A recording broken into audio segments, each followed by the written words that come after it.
Assalamualaikum and good morning everyone.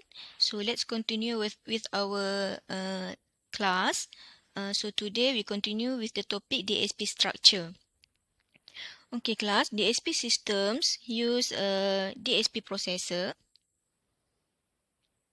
This one. DSP processor or any other digital hardware, and then it has analog to digital converter and also digital to analog converter to replace analog devices such as amplifiers, modulators, filters. So everything done in digital.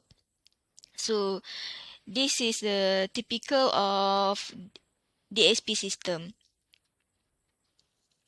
Okay, if we look at the DSP system, the first step is to convert from continuous time signal from analog, which is analog signal, to convert it to a digital form by using the ADC converter.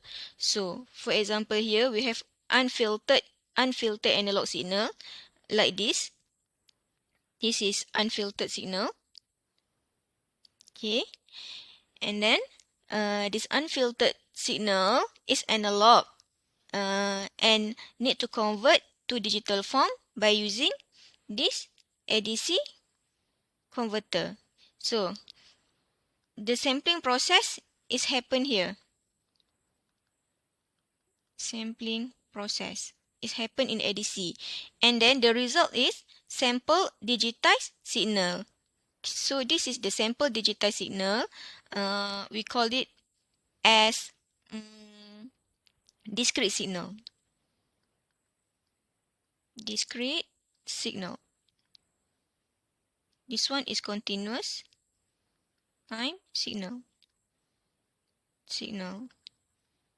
So this is discrete time signal. And then this processor will perform digital operation based on specific algorithm implemented in software to process the digital signals. For example, here we are doing filter design to remove noise from the input signals.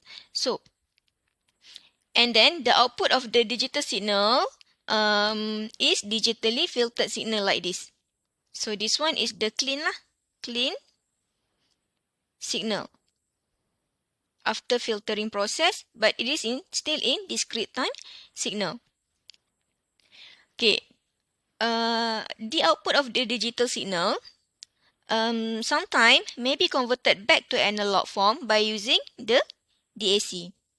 So digital to analog converter is used to convert back the discrete time signal to continuous time signal. This is the filtered analog signal, which is the result, the final result.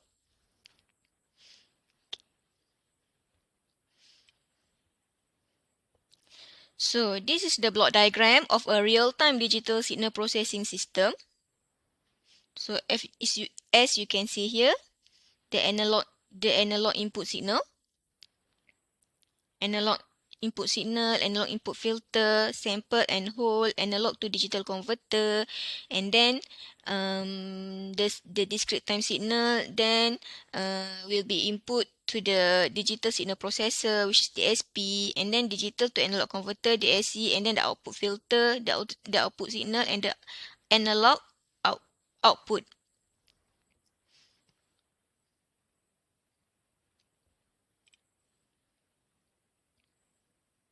Okay. So this is the component of the DSP system. If we look at the block diagram, each of the block diagram is represented in this graph. And then DSP operation.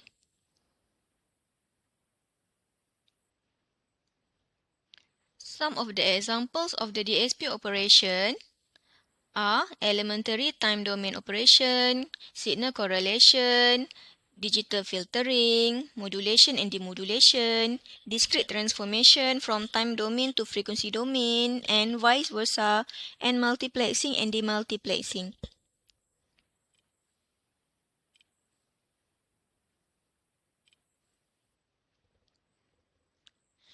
And for our syllabus, we will cover filtering for the DSP operation. We will learn the filtering process because this is by far the most commonly used in signal processing.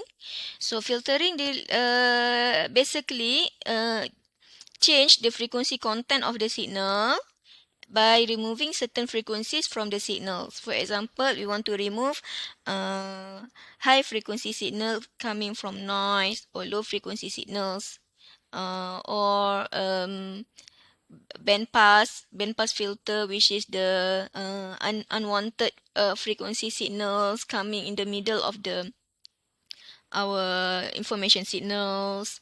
Denoising application, the frequency filter removes those frequency that are unwanted in the signal that is correspond to noise. And then in communications applications, filtering is used to focus to that part of the spectrum that is of interest, that is the part that carries the information in communication application.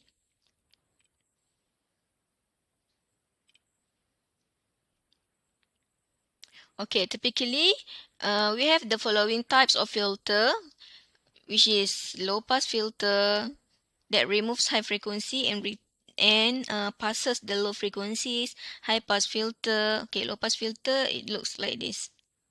Low pass filter, okay, HF.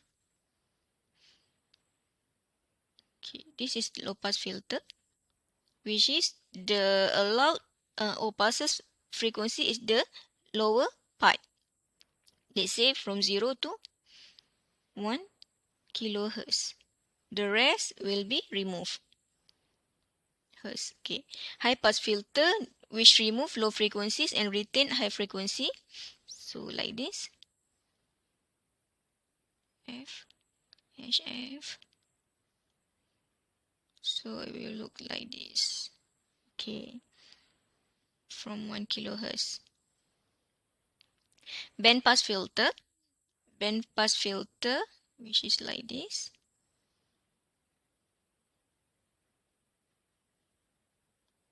Band stop filter. Band stop filter. Okay. So we remove from cut off frequency low to cut off frequency high. Notch filter, which remove a specific frequency. Okay, sound. Sound. There are two types of sound, which is clean and noisy. So, in time domain signal, the clean signal maybe look like this. This is a recorded sound coming from multimedia, music, or speech.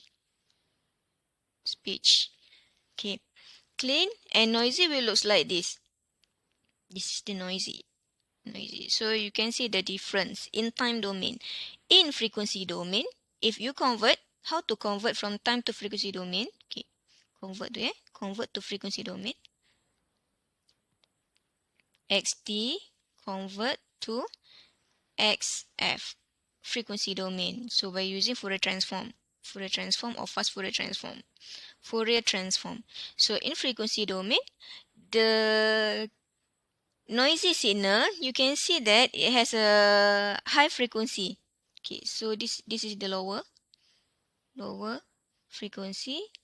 This is the higher frequency. This is in frequency because this is in frequency domain. So you can see that this is the noise. This is the noise that we want to remove. Good. But this is the original signal, information signal. Information signal that we want to retain, remove. So we don't want this, So how to get the clean frequency signal? in frequency domain, how to separate between the signal and noise.